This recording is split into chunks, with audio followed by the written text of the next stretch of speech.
Chapter 1: The Birth of Two Boys. In the ancient city of London, during the reign of the formidable King Henry VIII, the air was thick with anticipation and excitement. It was a time when the fate of many seemed to hinge upon the birth of one child. On a fateful day, two boys were brought into the world under vastly different circumstances, yet their lives would eventually become entwined in ways no one could foresee. One of these boys was Edward Tudor, the eagerly awaited son of King Henry VIII and Queen Jane Seymour. For years, the kingdom had anxiously awaited a male heir, and when Edward was born, the realm erupted in jubilation. Cannons thundered from the Tower of London, church bells pealed from every steeple, and the streets were alive with celebrations. Nobles and commoners alike rejoiced, seeing in Edward the promise of stability and continuity for the Tudor dynasty. His birth was seen as a divine blessing, a sign that the future of England was secure. Edward's early life was destined to be one of immense privilege.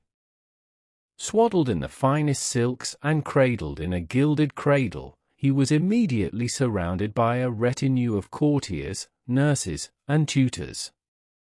His nursery was a marvel of opulence, filled with the finest tapestries, golden candelabras, and an array of toys crafted by the kingdom's most skilled artisans.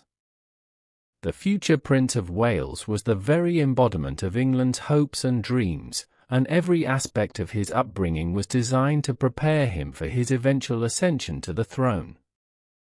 In stark contrast, on the same day, another boy came into the world in the squalid and teeming slums of Offal Court. This was Tom Canty, the son of John Canty, a harsh and brutal man, and his long-suffering wife. Unlike the grand celebrations that marked Edward's birth, Tom's arrival was met with little more than a weary sigh.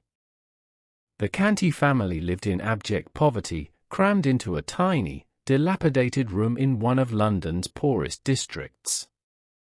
There were no bells, no cannons, no festivities to herald Tom's birth, only the struggles of a family eking out a meager existence in the shadow of the city's wealth. From the moment he was born, Tom's life was a fight for survival. The Canty family's home was a ramshackle tenement, with walls blackened by soot and a roof that leaked in even the lightest rain. The air was thick with the stench of refuse and the acrid smoke from nearby forges. Hunger and disease were constant companions, and Tom's early years were marked by a grim struggle against the harsh realities of his environment. Despite these dire circumstances, Tom's mother and his sisters did their best to nurture him with love and care. His mother, though worn down by years of hardship, had a gentle heart and an unwavering determination to provide for her children. She told Tom stories of knights and princes, filling his head with dreams of a better life. Tom's world might have been one of poverty, but his imagination knew no bounds. He would often lose himself in daydreams, pretending to be a prince, living a life of luxury and splendor far removed from his own. As he grew, Tom's thirst for knowledge became apparent. Despite the squalor around him, he found solace in the small acts of kindness from Father Andrew, a kindly old priest who took pity on the intelligent and inquisitive boy. Father Andrew taught Tom to read and write, opening up new worlds through the pages of books. In the midst of his dire circumstances, Tom found a glimmer of hope and a means of escape through learning. His dreams of a better life grew ever more vivid, contrasting starkly with the harsh reality of his existence. While Edward Tudor was groomed for kingship in the opulent halls of Westminster Palace, surrounded by scholars, statesmen, and servants, Tom Canty roamed the grimy streets of London, scrounging for food and dreaming of a world beyond Offal Court. The stark differences in their upbringings could not have been more pronounced. Edward's every need was anticipated and met with immediacy, while Tom learned early on that life offered no such guarantees. Yet, within both boys burned a spark of curiosity and a yearning for something more than their respective worlds could offer. As the years passed, Edward and Tom grew, each unaware of the other's existence. Edward was taught the art of statecraft, learning Latin and Greek, studying history and philosophy, preparing for the day when he would wear the crown. He was shielded from the harsh realities of life outside the palace walls, yet he remained a kind and thoughtful boy, with a deep sense of justice instilled in him by his tutors and his own innate goodness. Tom, on the other hand, learned the ways of the street, gaining a different kind of education. He became adept at dodging his father's brutal temper and finding scraps of food to share with his family. His dreams of being a prince grew ever more elaborate, fueled by the stories he read and the fantasies he spun to escape his harsh reality. Despite his poverty, Tom's heart was rich with imagination and hope. Their lives, so different in every conceivable way, seemed destined to remain apart. Yet, fate had other plans. In a city teeming with life, where the paths of the rich and poor rarely crossed, the destinies of these two boys were on a collision course. The prince and the pauper, born on the same day, would soon find their lives intertwined in a way that would change them, and England, forever. Their births marked the beginning of a tale that would explore the themes of identity, empathy, and the innate human desire for understanding and connection across the divides of class and circumstance. Chapter 2: Tom Canty's Life. Tom Canty grew up in the heart of London's poverty-stricken district, Offal Court. It was a grim and unforgiving place, teeming with the destitute and the desperate, where the sun seemed to shine less brightly and hope was a rare and precious commodity. The narrow, winding streets were perpetually cloaked in a shroud of smoke and grime, the air heavy with the smells of filth and decay. Life in Offal Court was a daily struggle for survival, where every crumb of bread and every drop of clean water was hard-earned and fiercely contested. Tom's father, John Canty, was a man of violent temper and ruthless disposition. A thief by trade and a drunkard by habit, John ruled his family with an iron fist. His rough hands were quick to strike, and his cruel words were a constant reminder of the harsh reality that Tom and his family faced. The Canty household was a place of fear and suffering, where the threat of John's wrath hung over them like a dark cloud.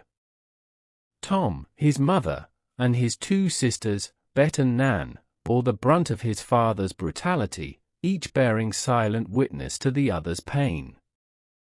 Despite the cruelty and squalor that defined Tom's life, there were glimmers of kindness and hope that managed to pierce through the darkness. Tom's mother, though worn down by years of hardship and abuse, possessed a gentle spirit and an unyielding love for her children. She did her best to shield Tom and his sisters from the worst of their father's temper, often taking the blows meant for them. Her love was a beacon of light in Tom's otherwise bleak world, a source of comfort and strength that helped him endure the daily torments he faced. In addition to his mother's love, Tom found solace in the teachings of Father Andrew, the local priest. Father Andrew was a kindly old man with a heart full of compassion and a deep-seated belief in the power of knowledge. He saw in Tom a bright and eager mind, a boy who, despite his circumstances, hungered for learning. Taking pity on him, Father Andrew took Tom under his wing, teaching him to read and write, and introducing him to the world of books. These lessons were held in secret, away from the prying eyes and harsh fists of John Canty. The little corner of Father Andrew's church where Tom studied became a sanctuary for him, a place where he could escape the harsh realities of his life and lose himself in the wonders of literature and history. Through books, Tom traveled to far-off lands and times long past. He read tales of knights and kings, of battles fought and won, and of noble deeds performed by heroes of old. These stories fired his imagination and fueled his dreams of a better life, far removed from the filth and brutality of Offal Court. Tom's dreams of a different life were more than just idle fantasies, they were a lifeline that kept his spirit alive. He would often retreat into his mind, imagining himself as a prince living in a grand palace. In his dreams, he wore fine clothes, dined on sumptuous feasts, and slept in a bed of silken sheets.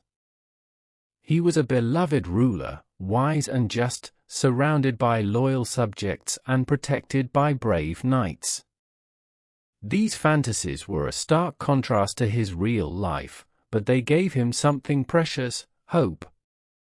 In the midst of his daydreams, Tom would sometimes act out scenes from the stories he had read, pretending to be a prince giving orders to his imaginary courtiers. His sisters, Bet and Nan, would join in these games, their laughter a rare and cherished sound in the Canty household. These moments of play provided a brief respite from their harsh reality, a chance for the siblings to bond and support each other. Tom's daydreams often led him to wander through the streets of London, his imagination painting the drab buildings and dirty alleyways with the colors of his fantasies. He would walk along the banks of the Thames, watching the grand ships and imagining himself aboard one, sailing to distant lands. He would gaze at the towering spires of Westminster Abbey, envisioning himself as a noble lord attending royal ceremonies. These walks were an escape, a way to momentarily forget the misery of his life and lose himself in his dreams.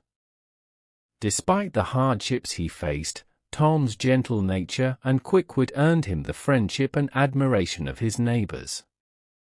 They saw in him a spark of something special, a boy who, despite his ragged clothes and hungry eyes, carried himself with a certain dignity.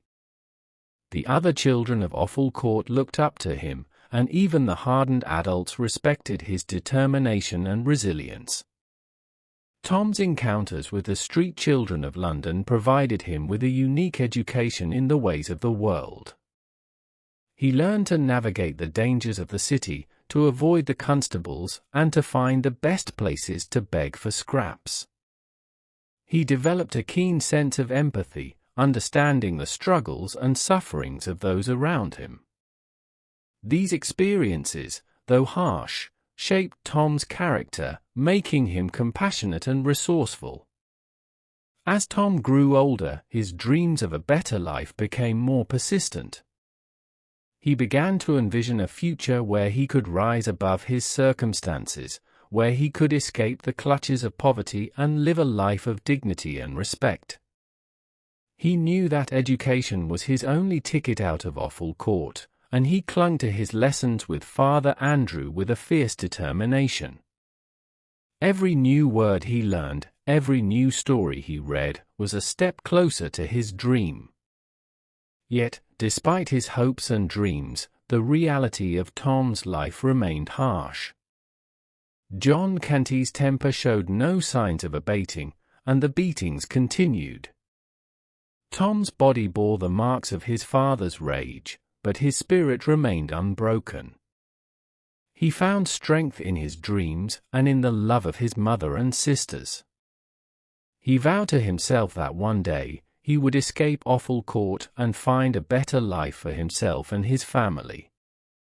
In the shadow of Westminster Palace, where the fate of the nation was decided, Tom Canty's story was one of quiet resilience and undying hope. His life in Offal Court was a testament to the human spirit's ability to endure and dream, even in the face of overwhelming adversity.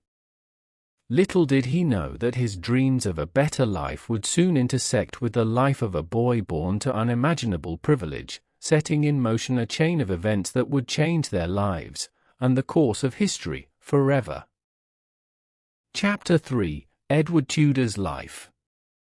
In stark contrast to Tom Canty's harsh upbringing in Offal Court, Edward Tudor, the Prince of Wales, lived a life of unparalleled luxury and privilege within the grand walls of Westminster Palace. From the moment of his birth, Edward's life was defined by opulence, ceremony, and an unwavering attention to every detail of his upbringing. As the long-awaited male heir to King Henry VIII, Edward's birth was not only a personal joy for his parents, but also a momentous occasion for the entire kingdom. The celebrations that accompanied Edward's birth were grand and extravagant. Cannon fire echoed throughout London, and church bells rang for days. Nobles from across the country flocked to the capital to offer their congratulations and pay homage to the infant prince. Lavish banquets were held in his honor, and the people of England rejoiced, seeing in Edward the promise of a stable and prosperous future for the Tudor dynasty. His birth symbolized hope and continuity, ensuring the lineage that would secure the nation's political stability. From his earliest days, Edward was enveloped in an environment of extraordinary wealth and comfort. His nursery was a wonder of luxury, filled with the finest furnishings and the most exquisite toys that money could buy. Soft silks and velvet swaddled him, and he slept in a gilded cradle under embroidered canopies. His every need was attended to by a dedicated team of nurses and attendants, who ensured that the young prince wanted for nothing. As Edward grew, his education became a matter of utmost importance. Recognizing the significance of his future role, King Henry VIII and Queen Jane Seymour enlisted the kingdom's most learned scholars and esteemed tutors to instruct their son. The prince's education was extensive and rigorous, covering a broad array of subjects necessary for a future monarch. He was taught languages, including Latin, Greek, and French, enabling him to read classical texts and communicate with foreign dignitaries. His studies also included history, philosophy, theology, and the arts of governance and warfare. Among his tutors were some of the greatest minds of the time, who imparted not only knowledge, but also a sense of moral and ethical responsibility. Edward was instructed in the principles of justice and mercy, and his lessons were often framed in the context of his future duties as king. These teachings shaped him into a thoughtful and compassionate boy, deeply aware of the responsibilities that awaited him. Despite the rigid structure of his education and the strict protocols of court life, Edward was a naturally curious and kind-hearted child. He exhibited a genuine interest in the lives and welfare of the people around him, from the highest-ranking nobles to the lowest servants. His kindness extended to everyone he encountered, and he often went out of his way to show appreciation for those who served him. The young prince's demeanor endeared him to many, and he was widely loved and respected by the court and commoners alike. However, the very opulence that defined Edward's life also imposed significant constraints. The protocols of the court were strict and unyielding, dictating every aspect of his daily existence.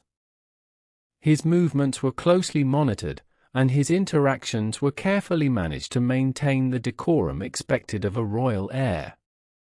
The palace, though magnificent, often felt like a gilded cage, confining him within its opulent walls and limiting his experiences of the outside world. Edward's yearning for freedom and adventure grew stronger with each passing day. He would gaze out of the palace windows, watching the bustling city of London beyond the gates, filled with people going about their daily lives. The sights and sounds of the city tantalized him, stirring a longing to explore the world beyond the rigid confines of the court. He dreamed of wandering the streets, mingling with the common folk, and experiencing life in all its unfiltered reality. In his private moments, Edward would confide in his closest companions about his desire for a taste of ordinary life. Among these confidants were Lady Jane Grey, his cousin, and his closest friend. Lady Jane, herself destined for a tragic and brief encounter with power, shared Edward's love for learning and his desire to understand the world beyond the palace. Their conversations often revolved around the lives of the common people, the struggles they faced, and the responsibilities of a just ruler. Edward's father, King Henry VIII, was a formidable and often intimidating figure. Despite his affection for his son, Henry's expectations were high, and he demanded strict adherence to royal protocol. The king's powerful presence loomed over Edward's upbringing, instilling in him a deep sense of duty and the weight of his future role. Henry's health was in decline, and this added an urgency to Edward's preparations for kingship. The king's advisors, recognizing Edward's potential and the necessity of a smooth succession, pushed the prince hard in his studies and training. Despite the pressures and constraints, Edward found moments of joy and respite in the company of his attendants and friends. He particularly enjoyed the companionship of Miles Hendon, a loyal and brave nobleman who became like an older brother to him. Miles' tales of adventure and chivalry fascinated Edward, and the young prince often wished he could join him on his escapades. The bond between Edward and Miles was one of mutual respect and affection, and Miles' loyalty would prove invaluable in the challenges to come. As Edward approached his teenage years, his sense of responsibility deepened, but so did his desire to break free from the confines of his royal life. He longed to see and understand the world beyond the palace, to witness firsthand the lives of the people he would one day rule. This yearning was not just a childish whim but a sincere desire to be a better ruler, to empathize with his subjects and understand their struggles and joys. Edward's kindness and curiosity often led him to question the inequalities and injustices he observed, even within the palace walls. He would listen intently to the grievances brought before the court and seek out the opinions of his tutors and advisors on matters of justice and governance. His genuine concern for the well-being of others set him apart, even in his youth, as a prince destined to be a wise and compassionate king. Yet, for all his privileges and the careful preparations for his future reign, Edward was still a boy, yearning for simple freedoms and adventures. He would spend hours in the palace gardens, imagining himself in the roles of the heroes he read about in his books. These moments of solitude and fantasy were precious to him, allowing him to escape, if only briefly, the weight of his responsibilities. Little did Edward know that his wish for adventure and a taste of ordinary life was about to be granted in a way that would challenge everything he had known. His path was set on a collision course with a boy from a world completely different from his own, a boy who shared his birthday and his face. This extraordinary encounter would lead Edward on a journey of self-discovery and transformation, one that would shape him into the kind of ruler he aspired to be. Thus, within the grandeur of Westminster Palace, amidst the trappings of royalty and the weighty expectations of a kingdom, Edward Tudor's life unfolded. His days were filled with lessons and ceremonies, his nights with dreams of freedom and adventure. The prince's heart was pure and his mind sharp, prepared for the throne but longing for the world beyond it. The stage was set for a remarkable journey that would forever change the lives of two boys and the course of English history. Chapter 4: The Encounter. One fateful day, the tangled threads of fate drew Tom Canty to the heart of London, near the grand and imposing Westminster Palace. This journey was not an unusual one for Tom, who often wandered far from the grim confines of Offal Court, driven by a restless spirit and an insatiable curiosity about the world beyond his immediate experience. On this particular day, the pull towards the palace was stronger than ever, a silent beckoning that Tom could not ignore. The palace, with its towering walls and majestic gates, stood in stark contrast to the squalor of Tom's daily life. Its grandeur and magnificence were almost otherworldly to him, a symbol of the wealth and power that seemed so unattainable. As Tom approached the gates, his heart pounded with a mix of awe and excitement. He pressed his face against the cold iron bars, straining to catch a glimpse of the world within. The lush gardens, the stately halls, and the well-dressed courtiers bustling about were a feast for his eyes, each sight more incredible than the last.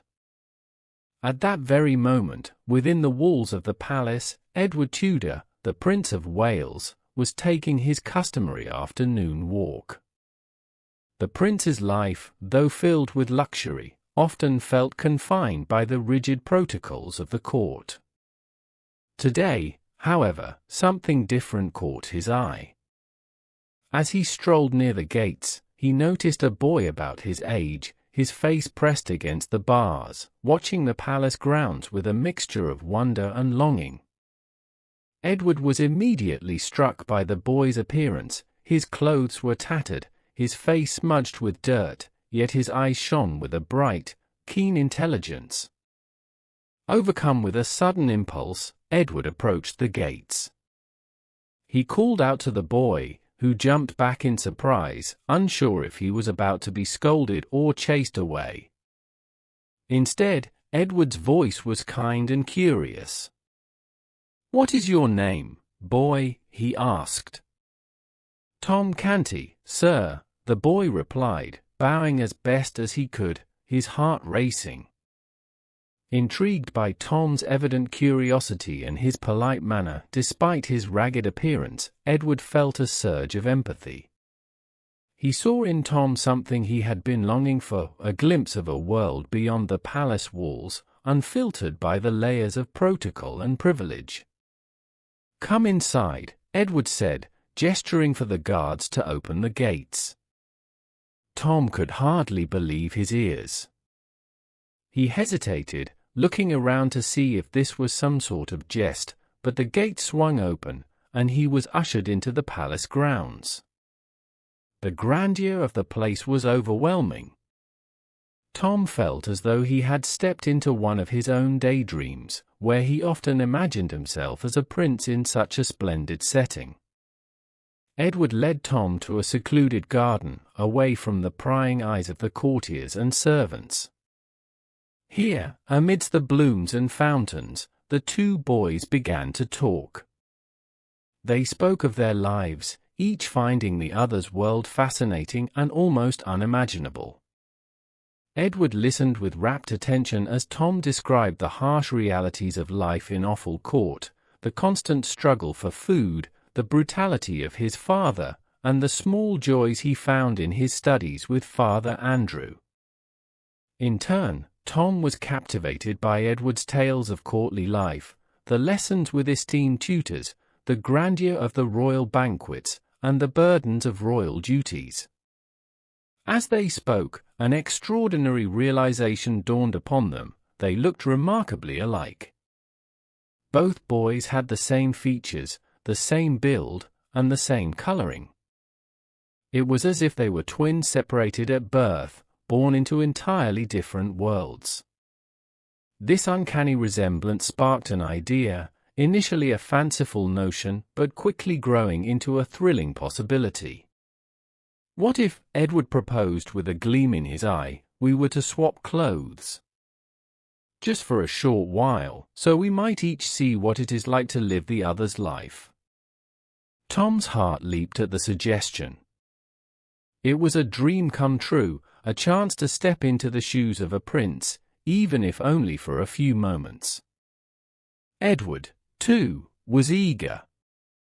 The prospect of experiencing life as an ordinary boy, free from the stifling constraints of royal protocol, was irresistible. Without further ado, they began to exchange their garments. Edward donned Tom's ragged clothes, which hung loosely on his frame, the coarse fabric a stark contrast to the fine silks he was accustomed to. Tom, on the other hand, marveled at the rich garments of the prince. The velvet and satin felt almost magical against his skin. As they completed their transformation, they stood back and stared at each other in amazement. The resemblance was uncanny. With Tom dressed in royal finery and Edward in the clothes of a pauper, they were indistinguishable from one another. Edward gave Tom a few hurried instructions about court etiquette, things to say, and how to behave. Tom, despite his excitement, paid careful attention, knowing that this moment could end disastrously if he wasn't cautious. Edward, for his part, absorbed Tom's advice about navigating the streets of London. Though he was less worried about blending in, he was simply eager to taste the freedom he had long yearned for. With their plans set, they parted ways. Edward, now in Tom's clothes, slipped out of the palace grounds, his heart pounding with excitement and a touch of fear. He made his way through the streets, trying to blend in with the crowds. The smells, sounds, and sights were overwhelming, yet exhilarating. For the first time, he felt the raw pulse of the city, unfiltered by layers of privilege. Tom, meanwhile, entered the palace proper. The sumptuous interiors, the deference shown to him by the servants, and the sheer luxury of his surroundings were almost too much to take in. Every step felt like walking on air, each glance in a mirror a surreal confirmation of his incredible transformation. Despite his nervousness, Tom resolved to enjoy every moment, knowing that this was a once-in-a-lifetime experience. As Edward roamed the streets, he quickly realized that life as a commoner was fraught with dangers and challenges he had never imagined. He encountered street vendors, beggars, and constables, each interaction teaching him something new about the reality of his subjects' lives. He saw firsthand the desperation and hardship that were daily companions to people like Tom. The experience was sobering and enlightening, giving him a deeper understanding of the world he was destined to rule. Meanwhile, Tom's initial euphoria gave way to the complexities and responsibilities of royal life. He had to navigate the intricacies of court etiquette, respond to advisors and courtiers, and deal with the demands of his supposed royal duties. Despite his apprehensions, Tom's innate intelligence and the lessons from Father Andrew served him well. He managed to maintain the ruse, albeit with growing difficulty, as the day wore on. As the day drew to a close, both boys faced new challenges. Edward, mistaken for a common thief, was chased through the streets by an angry mob and narrowly escaped capture. He realized that his royal status offered no protection in the guise of a pauper. Exhausted and hungry, he longed for the safety and comfort of the palace, but he also felt a newfound respect for the resilience of the common people. Tom, on the other hand, found himself overwhelmed by the relentless demands of court life. He struggled to remember names, faces, and protocols, each mistake a potential disaster. However, his kindness and genuine curiosity endeared him to those around him, and he began to earn their trust and affection. The courtiers, though puzzled by some of his behaviors, found his humility and concern refreshing. As night fell, both boys yearned to return to their true identities. Edward, bruised and weary, made his way back to the palace gates, only to be turned away by the guards who did not recognize him in his ragged clothes. Desperate, he shouted for help, but his cries went unheard. Tom, ensconced in the prince's chambers, worried about Edward's fate and the consequences of their bold experiment. The day's experiences had profoundly impacted both boys. Edward had tasted the harsh realities of life outside the palace and felt a deepened sense of duty to his future subjects. Tom, though overwhelmed by the complexities of court life, had glimpsed the burdens and responsibilities that came with power. Each had learned invaluable lessons about empathy, resilience, and the true nature of their worlds.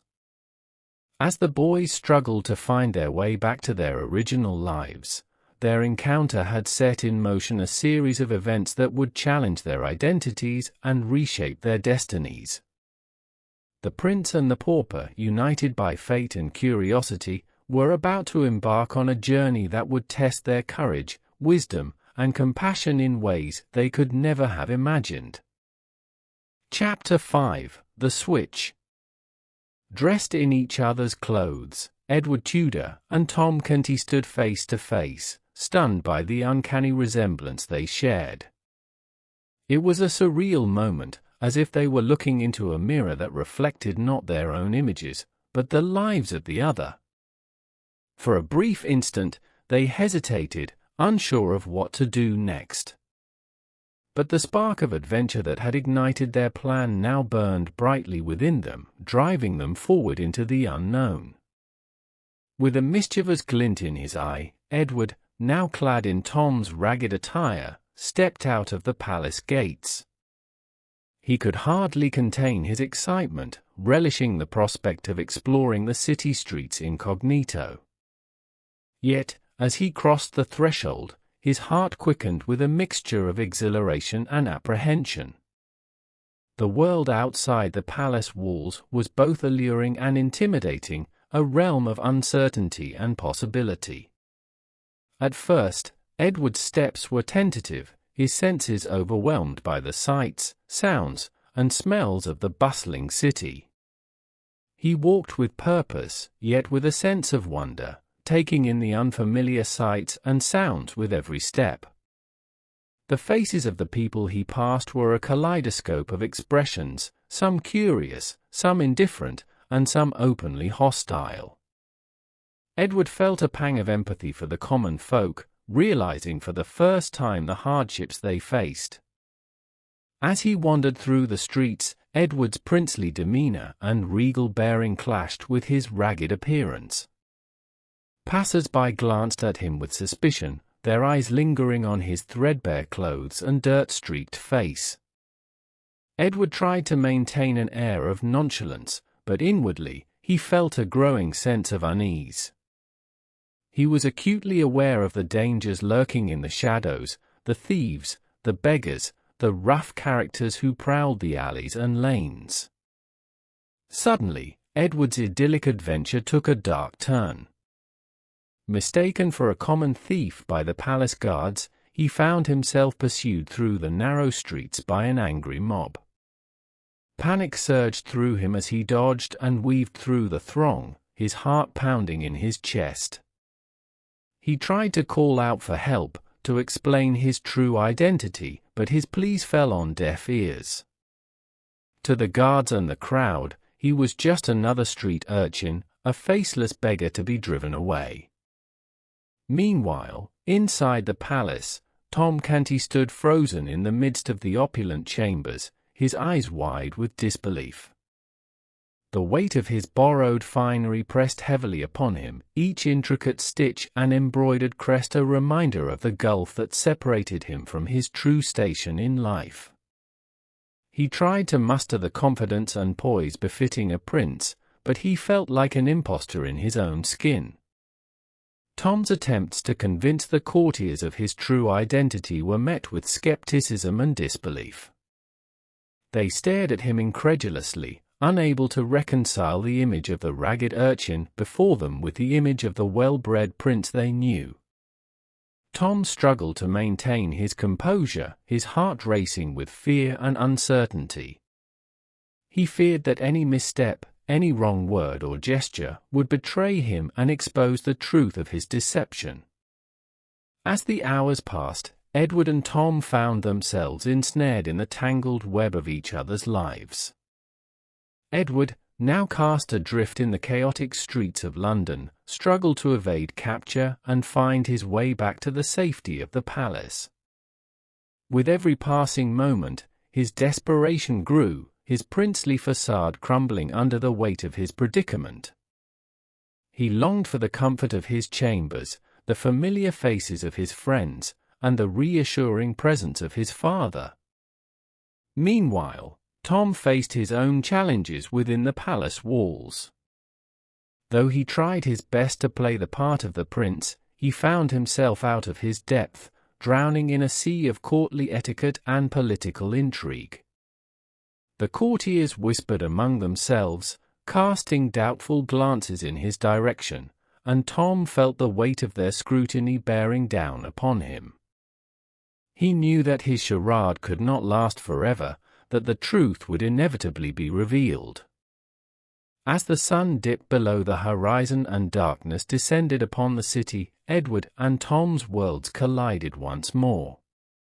Exhausted and disheveled, Edward stumbled back to the palace gates, his spirit bruised but unbowed. The guards, recognizing him at last, opened the gates with a mixture of relief and confusion.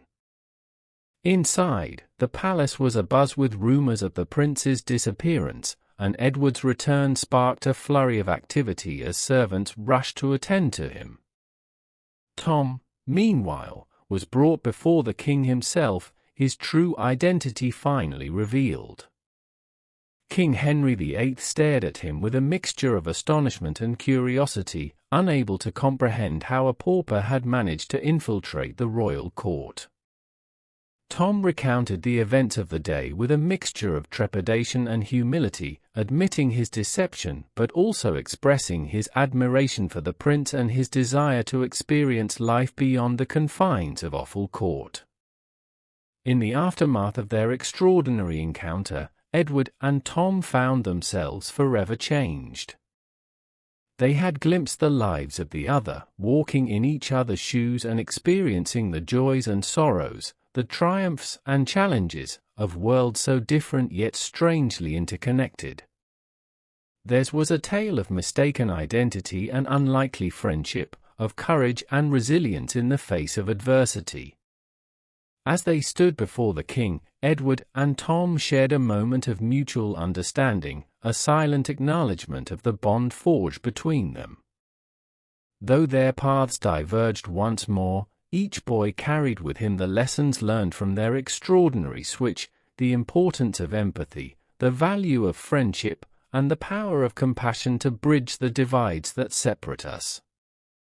And so, as the palace gates closed behind them, Edward Tudor and Tom Canty embarked on separate journeys, their destinies forever entwined by the remarkable events of that fateful day. Chapter 6: Life as a Pauper. For Edward Tudor, the Prince of Wales, the transition from palace luxury to the harsh realities of Tom Canty's life was a jarring and eye-opening experience. Stripped of his princely garments and thrust into the unforgiving world of Offal Court, Edward found himself confronted with a reality far removed from the comforts of Westminster Palace. Here, amidst the filth and squalor of the slums, he would discover depths of suffering and resilience he had never imagined. As Edward wandered through the narrow, labyrinthine streets of Offal Court, he was struck by the desperate poverty that surrounded him.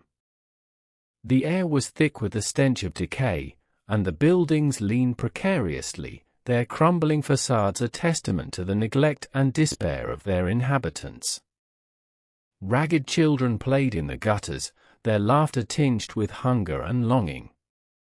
Edward's heart ached at the sight, realizing for the first time the privilege he had taken for granted. It was not long before Edward's princely bearing attracted attention. He was approached by a rough-looking man, his face weathered by years of hardship and toil. This man, John Canty, mistook Edward for his long-lost son, Tom, and, with a mixture of joy and anger, dragged him back to the dilapidated hovel that served as their home. Edward tried to protest, to explain his true identity, but John's rage was unrelenting, fueled by drink and bitterness. Back at Offal Court, Edward's ordeal had only just begun. He was subjected to the same cruelty and abuse that Tom had endured for years, his princely stature serving only to exacerbate his suffering. John Canty's fists rained down upon him, his words a torrent of venom and scorn. Edward's body bore the bruises and welts of his beatings, but his spirit remained unbroken. Though he had lost his royal trappings, he clung to his dignity and his claim to the throne with a fierce determination. Despite his dire circumstances, Edward refused to relinquish his princely bearing. He carried himself with an air of dignity and grace, his noble spirit shining through even in the darkest of moments. His resilience and compassion began to win over some of the people around him, who saw in him a glimmer of hope amidst the despair of Offal Court. The children looked up to him with wide eyes, their admiration a balm to his wounded soul. Yet, Edward's presence also attracted mockery and disbelief from others. The denizens of Offal Court could not fathom how a pauper could lay claim to royalty, and they ridiculed Edward's assertions with scornful laughter. They taunted him mercilessly, calling him mad or delusional, but still Edward refused to yield. He knew in his heart that he was destined for greater things, that his true identity would one day be revealed. In the midst of his trials, Edward found solace in unexpected places.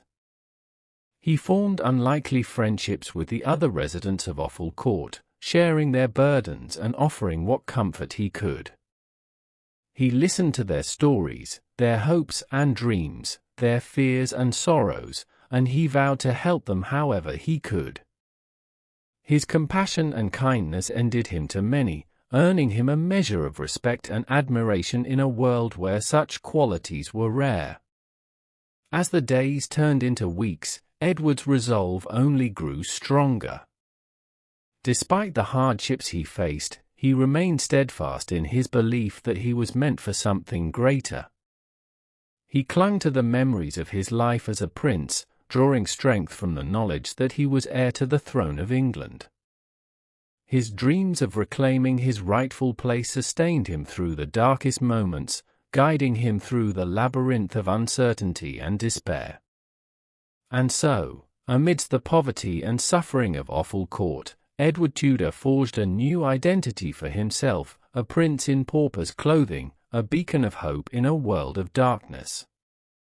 His journey was far from over, but with each passing day, he grew stronger, more determined to reclaim his destiny and fulfill the promise of his birthright. Chapter 7: Life as a Prince. For Tom Canty, the transition from pauper to prince was as swift as it was surreal. Clad in the opulent garments of Edward Tudor, he was thrust into the bewildering world of royalty, where every glance, every word, was laden with significance.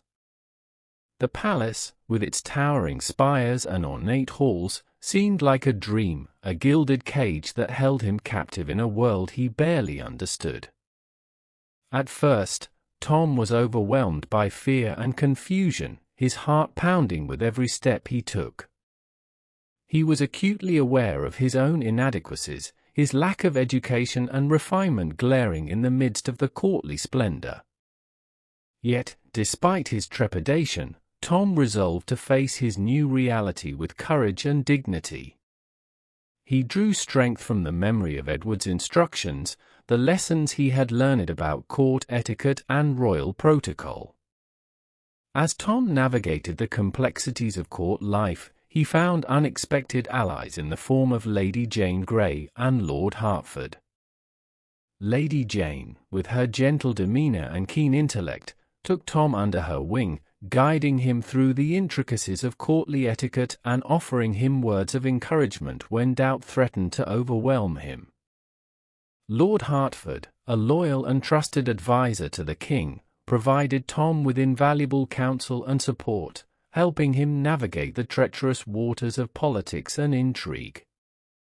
With their guidance, Tom gradually adapted to his new role, surprising both himself and the courtiers with his natural intelligence and innate goodness. He approached his duties with diligence and sincerity, seeking to fulfill the responsibilities of his station to the best of his ability. Though he made mistakes and faced challenges along the way, Tom's genuine sincerity and compassion endeared him to many, earning him the respect and admiration of those around him. Despite his initial misgivings, Tom found that he had a unique perspective to offer on matters of governance and policy. His experiences as a pauper had given him insights into the struggles of the common people, and he was determined to use his position to enact positive change. With Lady Jane's support, he advocated for several reforms aimed at alleviating poverty and inequality, much to the surprise and approval of the courtiers. Tom's decisions, though unconventional, proved to be wise and compassionate, earning him a reputation as a thoughtful and progressive ruler. He listened to the concerns of his subjects with an open heart, seeking to understand their needs and address them to the best of his ability. His sincerity and humility stood in stark contrast to the arrogance and entitlement of some of his noble counterparts, winning him the loyalty and affection of the people. Yet, amidst the whirlwind of courtly intrigue and royal duties, Tom's thoughts constantly returned to Edward. He worried incessantly about his friend's fate, fearing the worst and longing for news of his whereabouts. Despite the trappings of his newfound power and privilege, Tom could not shake the sense of guilt that gnawed at him, the knowledge that he was living a life that rightfully belonged to another. As the days turned into weeks, Tom's burden grew heavier, his heart heavy with the weight of his deception. He longed to confide in Lady Jane and Lord Hertford, to seek their counsel and guidance in this time of uncertainty, but he feared the consequences of revealing the truth. And so, he carried on, his outward demeanor a mask of composure and confidence, his inner turmoil a secret known only to himself. And so, as Tom Canty grappled with the challenges and responsibilities of his new role, he found himself torn between duty and friendship, ambition and loyalty. His journey as a prince was far from over, and the road ahead was fraught with peril and uncertainty.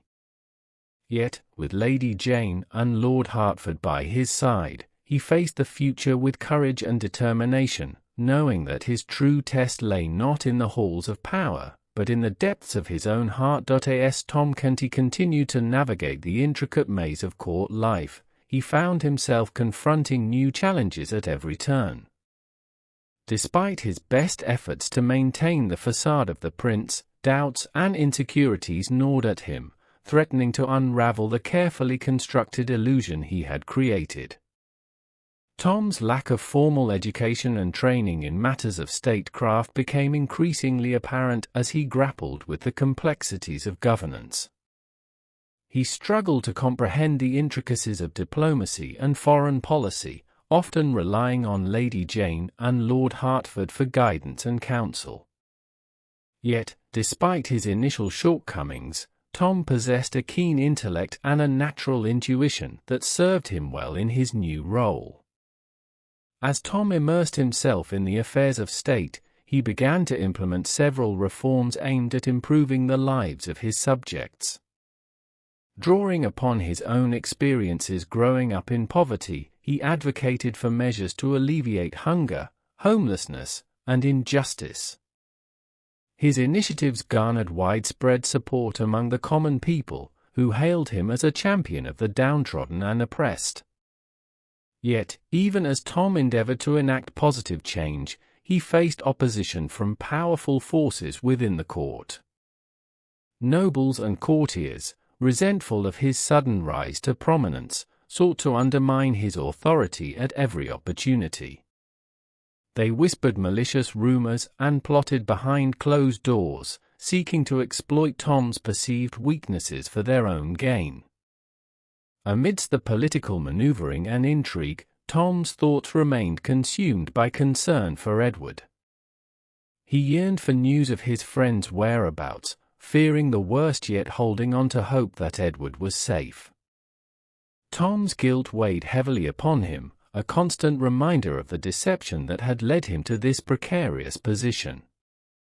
He longed to confess the truth to Lady Jane and Lord Hertford, to unburden himself of the secret that threatened to consume him. Despite his inner turmoil, Tom persevered, drawing strength from the knowledge that his actions had the potential to make a difference in the lives of his people. He forged ahead with determination and resolve, refusing to be swayed by doubt or fear. And as he continued on his journey as a prince, he vowed to honor the trust placed in him and to remain true to the principles of justice and compassion that guided his every decision. Thus, as Tom Canty navigated the treacherous waters of court intrigue and political machination, he remained steadfast in his commitment to uphold the values of integrity and empathy. His journey was far from over, but with the support of his allies and the resilience of his spirit, he faced the challenges that lay ahead with unwavering courage and conviction. And though the path ahead was fraught with uncertainty, Tom knew that he would never falter in his quest to fulfill the promise of his newfound destiny. Chapter 8: Edward's Struggles. For Edward Tudor, the days spent masquerading as a pauper were a trial by fire, a descent into the darkest depths of London's underbelly. With each passing moment, he bore witness to the suffering and injustice endured by the common people, his heart heavy with the weight of their burdens. Yet, amidst the despair and hardship, Edward discovered a resilience and strength within himself that he never knew existed. His journey took him through the winding streets and alleys of the city, where poverty and deprivation were a constant companion. He encountered beggars and thieves, street urchins, and vagabonds, each with their own tale of woe and survival. Yet, amidst the chaos and despair, Edward also discovered moments of unexpected kindness and generosity, shining like beacons of hope in the darkness.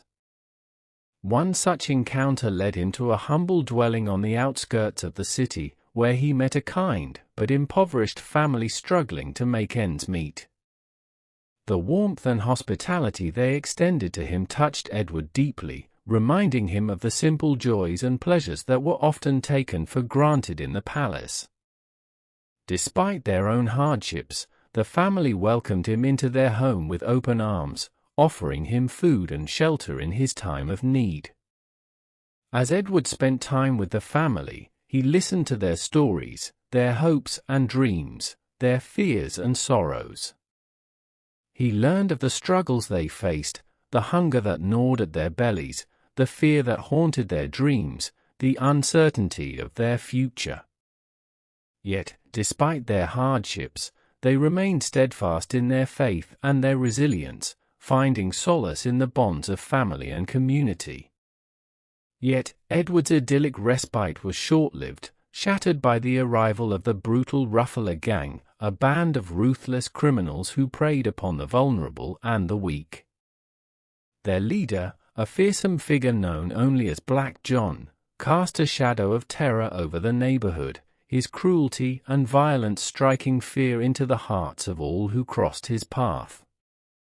Edward witnessed firsthand the brutality of the Rufflers, their reign of terror leaving a trail of destruction and despair in its wake. He saw innocent people beaten and robbed, their cries for help falling on deaf ears. He felt a surge of anger and outrage at the injustice of it all, his heart burning with a righteous fury that could not be extinguished. Yet, even in the face of such overwhelming adversity, Edward remained determined to reclaim his rightful place and rectify the wrongs he had seen.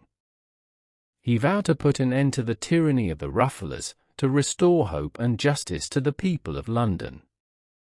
With a steely resolve and unwavering courage, he set out to confront the gang, knowing that the path ahead would be fraught with danger and peril. As Edward's journey continued, he encountered new challenges and adversaries at every turn. Yet, with each obstacle he faced, he grew stronger and more determined to succeed. His experiences in the streets of London had hardened him, tempered his spirit with fire, and imbued him with a newfound sense of purpose and resolve. And though the road ahead was fraught with uncertainty, Edward pressed on, his heart filled with the conviction that he was destined for greatness. For he knew that his journey was far from over, and that the trials and tribulations he faced would only serve to strengthen his resolve and shape his destiny. As Edward delved deeper into the labyrinthine alleys and shadowy corners of London, he encountered a kaleidoscope of characters, each adding a new layer to his understanding of the city and its inhabitants. Among them were the downtrodden and the desperate, the hopeful and the hopeless, all bound together by the common thread of survival in a world that showed little mercy. One such encounter led Edward to a makeshift shelter beneath a crumbling bridge, where he met a group of orphan children eking out a meager existence on the streets. Their leader, a spirited girl named Emily, captured Edward's heart with her courage and resilience in the face of adversity. Despite their dire circumstances, the children remained fiercely loyal to one another, forging bonds of friendship that transcended their shared hardships. Edward was deeply moved by their plight, vowing to do whatever he could to help them escape the cycle of poverty and despair. He shared what little food and coin he had with them, offering words of encouragement and support in their darkest moments. Though he knew that his actions alone could not solve all their problems, he was determined to make a difference in whatever way he could. Yet, amidst the suffering and hardship, Edward also encountered moments of unexpected beauty and joy. He witnessed acts of kindness and compassion that restored his faith in humanity, a stranger offering a warm meal to a hungry child, a group of musicians playing music that lifted the spirits of all who listened, a mother cradling her newborn baby with love and tenderness. These moments served as a reminder that, even in the darkest of times, there was still hope to be found, still light to pierce the shadows. And though Edward's journey was fraught with danger and uncertainty, he pressed on with unwavering determination, knowing that his destiny lay not in the palace halls of Westminster, but in the hearts and minds of the people he had sworn to serve.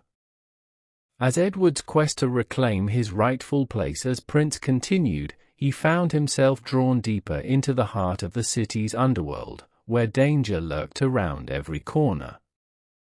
He encountered rival gangs and ruthless criminals, each vying for power and control in the lawless streets of London.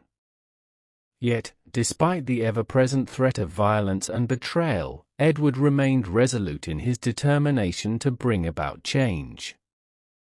With each passing day, he grew more determined to confront the injustices that plagued the city, to stand up for those who had no voice, to fight for a better future for all. And though the road ahead was long and arduous, Edward faced it with courage and conviction, knowing that his actions had the power to make a difference in the lives of countless people. And so, as Edward Tudor continued his journey through the dark and dangerous streets of London, he remained steadfast in his commitment to justice and righteousness. For he knew that, no matter how daunting the challenges that lay ahead, he would never waver in his quest to reclaim his rightful place and fulfill the promise of his destiny. Chapter 9: Tom's Growing Confidence. As Tom Canty settled into his role as prince, he found himself growing more comfortable with each passing day. His initial trepidation and uncertainty gave way to a growing sense of confidence, as he navigated the intricate web of courtly politics and royal obligations with increasing ease. Yet, amidst the splendor and opulence of palace life, Tom never forgot the humble beginnings from which he had come, nor the friend he had left behind. Tom's natural kindness and common sense served him well in his new role, leading to wise judgments and compassionate rulings that endeared him to both the courtiers and the common people. His decisions were marked by a sense of fairness and integrity, earning him the respect and admiration of all who knew him. Even the most skeptical of his detractors could not deny the sincerity and earnestness with which he approached his duties as prince. Under Lady Jane's tutelage and Lord Hertford's guidance, Tom blossomed into a capable and conscientious ruler, adept at navigating the complexities of court etiquette and protocol. He listened attentively to the counsel of his advisers, weighing their advice carefully before making decisions that would shape the course of the kingdom. And though he still had much to learn, Tom approached each new challenge with a sense of determination and resolve.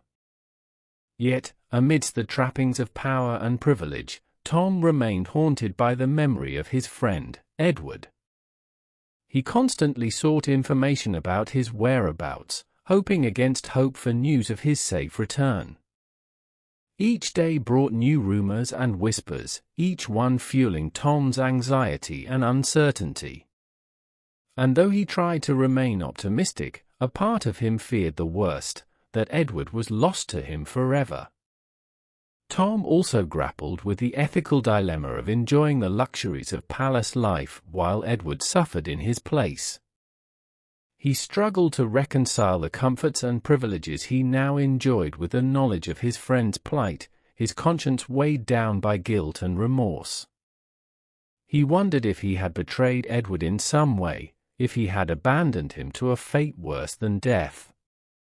Yet, despite his inner turmoil, Tom remained steadfast in his determination to do what was right. He sought to honor Edward's memory by ruling with fairness and compassion, by striving to make the kingdom a better place for all its citizens. And though he knew that his actions could never fully absolve him of his guilt, he resolved to devote himself to the service of others, to use his position of power and influence for the greater good. And so, as Tom Canty continued his journey as prince, he faced the challenges and uncertainties of his new life with courage and conviction. His growing confidence and sense of purpose guided him through the trials and tribulations of courtly intrigue and royal obligation. And though the road ahead was fraught with peril and uncertainty, Tom remained determined to honor the legacy of his friend and fulfill the promise of his destiny. As Tom's confidence in his role as prince grew, so did his interactions with the courtiers and the people of the kingdom. He found himself increasingly at ease in the grand halls of the palace, charming nobles and diplomats alike with his easy demeanor and genuine interest in their concerns. His approachability and willingness to listen endeared him to many, bridging the gap between the lofty heights of royalty and the everyday struggles of the common folk. Tom's compassion and empathy were his greatest strengths, guiding his every decision and action as prince. He made it a point to personally attend to the needs of his subjects, whether they be highborn or lowly, treating each with the same respect and dignity. His generosity knew no bounds, as he sought to alleviate the suffering of the poor and disadvantaged through acts of charity and kindness. Under Tom's leadership, the kingdom flourished, as his wise governance and progressive policies ushered in a new era of prosperity and stability. He implemented reforms aimed at improving the lives of the people, from measures to alleviate poverty and hunger to initiatives to promote education and healthcare. His commitment to social justice and equality earned him the adoration of the masses, who hailed him as a benevolent and enlightened ruler. Yet, despite his outward success, Tom remained plagued by doubts and insecurities about his true identity. He wrestled with feelings of guilt and unworthiness, questioning whether he deserved the accolades and praise heaped upon him as prince. He feared that his deception would one day be exposed, shattering the illusion he had worked so hard to maintain.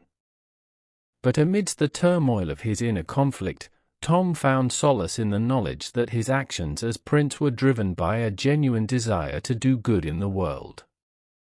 He drew strength from the friendships he had forged and the bonds he had formed with those around him, knowing that he was not alone in his struggles. And though the spectre of Edward's fate loomed large in his mind, he refused to succumb to despair, clinging to the hope that one day they would be reunited. And so, as Tom Canty continued to navigate the complexities of palace life, he did so with a newfound sense of purpose and determination. His journey as prince had taught him many things about power and privilege, duty and sacrifice, but above all, it had taught him the true meaning of compassion and empathy. And though the road ahead was fraught with uncertainty, Tom faced it with courage and conviction, knowing that he had the strength and resilience to overcome whatever challenges lay in his path. Chapter 10: The Return of the Prince. As Edward Tudor's journey through the labyrinthine streets of London continued, he found himself drawing closer and closer to the palace that he had once called home. Along the way, he encountered a motley array of characters, some friend, some foe, but amidst the chaos and uncertainty, he also found allies who believed in his story and were willing to risk everything to help him. Foremost among these allies was Miles Hendon, a disinherited nobleman whose own tumultuous journey had brought him into Edward's orbit. Though initially skeptical of Edward's claims to royalty, Miles was eventually won over by the young prince's unwavering spirit and determination. He saw in Edward a kindred soul, a fellow traveler on the road to redemption, and pledged himself to his cause without hesitation. Together, Edward and Miles faced numerous challenges and obstacles as they made their way back to the palace. They encountered hostile peasants, treacherous highwaymen, and scheming courtiers, each intent on thwarting their progress and keeping Edward from reclaiming his rightful place. Yet, despite the dangers that lurked around every corner, they pressed on with courage and determination, their bond of friendship growing stronger with each passing trial. Miles proved to be a formidable ally, his strength and resourcefulness complementing Edward's own intelligence and resilience.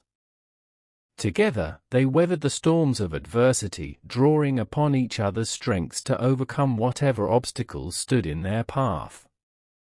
And though they faced moments of doubt and despair along the way, their shared conviction never wavered.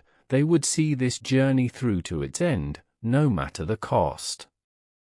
As they neared the outskirts of London, Edward's heart swelled with anticipation, his mind filled with thoughts of the home he had left behind. He knew that their greatest challenge still lay ahead, the daunting task of revealing the truth to a skeptical court and convincing them of his rightful claim to the throne. But he also knew that he was not alone, that Miles stood by his side as a steadfast friend and protector, ready to support him in whatever trials lay ahead. Finally, after what felt like an eternity of trials and tribulations, Edward and Miles arrived back in London, the city pulsating with life and energy all around them. As they made their way through the crowded streets, Edward felt a sense of purpose and determination coursing through his veins, driving him ever onward towards his ultimate goal. He knew that the time had come to confront his destiny, to reclaim his rightful place as prince and restore order to the kingdom. And so, with Miles at his side and the people of London at his back, Edward Tudor prepared to face whatever challenges lay ahead, knowing that the journey he had embarked upon would lead him to the truth and to his rightful place in the annals of history. As Edward and Miles ventured deeper into the heart of London, their journey was fraught with danger at every turn. They encountered resistance from those who sought to keep Edward from reclaiming his birthright, facing ambushes and traps laid by those loyal to the impostor prince. Yet, despite the odds stacked against them, Edward and Miles pressed on, their determination unyielding in the face of adversity. With each obstacle they overcame, their resolve only grew stronger, fueled by the knowledge that they were fighting for justice and truth. Along the way, they garnered support from unexpected quarters, ordinary citizens who had grown weary of the impostor's rule and longed for the return of their rightful prince.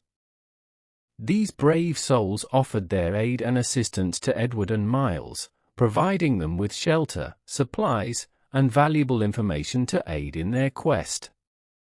Among these newfound allies was a group of rebels who had been secretly plotting to overthrow the impostor prince and restore the true heir to the throne. Led by a charismatic leader named Thomas Wyatt, they welcomed Edward and Miles into their midst, recognizing in them the hope of a brighter future for the kingdom. With the rebel support, Edward and Miles continued their journey, their spirits buoyed by the knowledge that they were not alone in their struggle. Together, they planned their next move, devising a daring scheme to infiltrate the palace and confront the impostor prince once and for all. As they drew nearer to their destination, Edward's heart pounded with anticipation, his mind racing with thoughts of the momentous events that lay ahead. He knew that the time had come to reveal the truth, to expose the impostor's deception and reclaim his rightful place as prince of the realm. And so, with courage in their hearts and determination in their souls, Edward and Miles prepared to face their greatest challenge yet, knowing that the fate of the kingdom hung in the balance.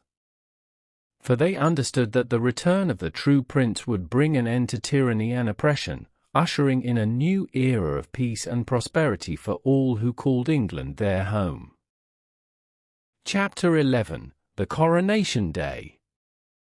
The grandeur of Westminster Abbey shimmered under the golden rays of the morning sun as the day of Tom Canty's coronation dawned. Within the hallowed halls of the ancient abbey, preparations were underway for the momentous event that would mark the beginning of a new era for the kingdom. Tom Canty, though reluctant to assume the mantle of kingship, had been groomed for this day by the scheming Lord Hertford and the ambitious courtiers who saw in him a puppet to be manipulated for their own ends. Despite his misgivings and doubts, Tom had resigned himself to his fate, knowing that the weight of expectation lay heavy upon his shoulders. As the hour of the coronation drew near, Tom found himself surrounded by a whirlwind of activity, attendants fussing over his ceremonial robes, courtiers jostling for position in the crowded chamber, and the murmurs of the gathered crowd outside the abbey growing ever louder with anticipation. But just as Tom was about to step forward to take his place upon the throne, a commotion erupted at the entrance to the abbey, a commotion that would change the course of history. In a dramatic flourish, the doors of Westminster Abbey burst open, and a figure clad in rags stumbled into the grand chamber, his face flushed with determination and his eyes blazing with an intensity that silenced the room. It was Edward Tudor, the true heir to the throne, who had returned at last to claim his birthright. The courtiers and the crowd watched in stunned disbelief as Edward made his way down the aisle, his presence commanding attention and respect.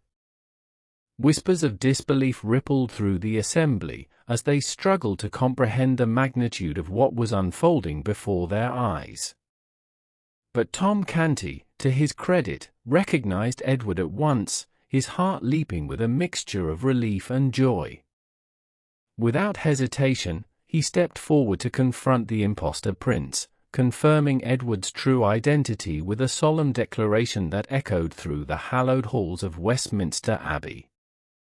The confusion that had gripped the assembly gave way to jubilation as Edward revealed the secret that only the true prince could know, a secret known only to himself and his closest confidants, a secret that irrefutably proved his royal lineage beyond a shadow of a doubt. And as the truth of Edward's identity reverberated through the abbey, Tom Canty, with a sense of profound relief, gladly relinquished the throne that had never truly belonged to him. With a humility that belied his former station, he bowed before Edward, offering his allegiance and his support to the rightful King of England. And so, amidst the cheers and applause of the assembled crowd, Edward Tudor was finally crowned king, his brow adorned with a gleaming circlet of gold that symbolized the weight of his newfound responsibility. As he took his place upon the throne, surrounded by the dignitaries and nobles of the realm, a sense of peace and contentment settled over the abbey, a peace that heralded the dawn of a new era for England and its people. As Edward ascended the steps to the throne, the weight of centuries of history and tradition seemed to rest upon his shoulders. The crown, heavy with symbolism and significance, sparkled in the soft light of the abbey, casting a radiant glow upon his noble brow. His eyes, filled with determination and resolve, met the gaze of his subjects with unwavering confidence, as if to say, "I am ready to lead." The courtiers, once skeptical and mistrustful, now bowed before him with reverence and awe, their allegiance sworn to the rightful king. The crowd outside the abbey erupted into thunderous applause, their voices raised in joyous celebration at the return of their beloved prince.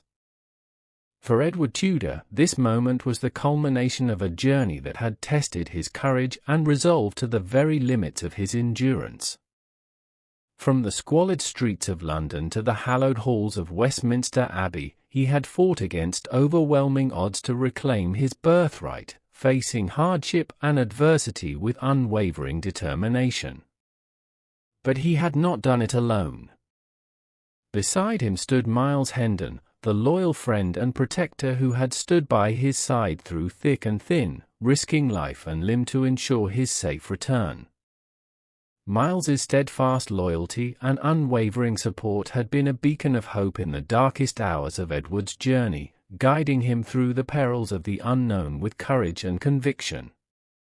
And then there was Tom Canty, the pauper prince whose accidental switch had set the wheels of fate in motion. Though their paths had diverged in unexpected ways, Tom's bravery and integrity had played a crucial role in Edward's eventual triumph, serving as a testament to the enduring power of friendship and loyalty. As Edward took his place upon the throne, he vowed to rule with wisdom and compassion, to honor the legacy of his forefathers and to serve his people with humility and grace. He knew that the road ahead would be fraught with challenges and obstacles, but he faced the future with confidence, secure in the knowledge that he was surrounded by friends and allies who would stand by him no matter what trials lay ahead. And so, as the bells of Westminster Abbey tolled out across the city, announcing the coronation of a new king, Edward Tudor looked out upon his kingdom with a sense of hope and optimism, knowing that the dawn of a new era had begun, an era of peace, prosperity, and justice for all who called England their home. Chapter 12: The Aftermath. With the coronation of King Edward VI, a new era dawned upon the Kingdom of England, a golden age marked by prosperity, justice, and compassion. Having walked in the shoes of a pauper, Edward ruled with a keen understanding of the plight of his subjects, implementing sweeping reforms aimed at alleviating their suffering and improving their lives. Drawing on the lessons he had learned during his time among the common people, Edward implemented measures to address poverty, homelessness, and inequality. He established programs to provide food and shelter for the poor, to ensure access to education and healthcare for all, and to promote justice and fairness in the courts. His reign was marked by a spirit of inclusivity and empathy, as he sought to create a more equitable society for all who called England their home. But Edward's benevolent rule was not without its challenges. He faced opposition from powerful nobles and courtiers who sought to maintain their privileged status at the expense of the common people. Yet, with the support of his trusted advisers and the unwavering loyalty of his subjects, Edward remained steadfast in his commitment to justice and righteousness, refusing to be swayed by the forces of greed and corruption. Meanwhile, Tom Canty, the pauper prince whose accidental switch had set the events of the story in motion, found himself rewarded for his honesty and loyalty.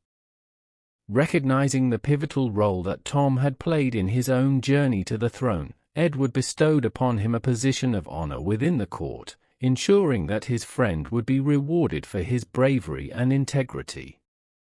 Tom's life was forever changed by his experiences at court, as he received an education and training befitting his newfound status. He proved to be a quick learner, adapting to the rigors of courtly life with ease and grace. Yet, despite his elevated position, Tom remained humble and grateful, never forgetting the humble beginnings from which he had come. Similarly, Miles Hendon, the loyal friend and protector who had stood by Edward's side throughout his journey, was restored to his rightful place within the kingdom. Recognizing Miles's unwavering support and steadfast loyalty, Edward granted him a title and lands befitting his valor and courage, ensuring that he would be rewarded for his service to the crown. And so, as the story drew to a close, both boys, Tom Canty and Edward Tudor, found themselves forever changed by their extraordinary journey. Bound by a unique and unbreakable bond forged in the crucible of adversity, they stood together as symbols of friendship, loyalty, and resilience. And though their paths had diverged in unexpected ways, they remained united in their shared determination to create a better future for themselves and for the kingdom they both loved. The legacy of Edward VI's reign endured long after his coronation. His compassionate rule left an indelible mark on the kingdom, shaping the course of its history for generations to come. Under his guidance, England experienced a period of unprecedented growth and prosperity, as the fruits of his reforms began to bear fruit. Edward's commitment to justice and equality inspired countless others to follow in his footsteps, as his vision of a more just and equitable society took root throughout the kingdom. His reign saw the abolition of oppressive laws and practices, the expansion of education and healthcare, and the establishment of fair and impartial courts of law. But perhaps Edward's greatest legacy was the example he set for future generations of rulers and leaders. His willingness to walk among his subjects, to listen to their concerns and address their needs, served as a shining beacon of hope in a world too often marked by greed and indifference. Meanwhile, Tom Canty continued to serve faithfully at court, using his newfound influence to advocate for the rights of the poor and marginalized. His experiences as both a pauper and a prince gave him a unique perspective on the world, one that he used to great effect in his efforts to improve the lives of others.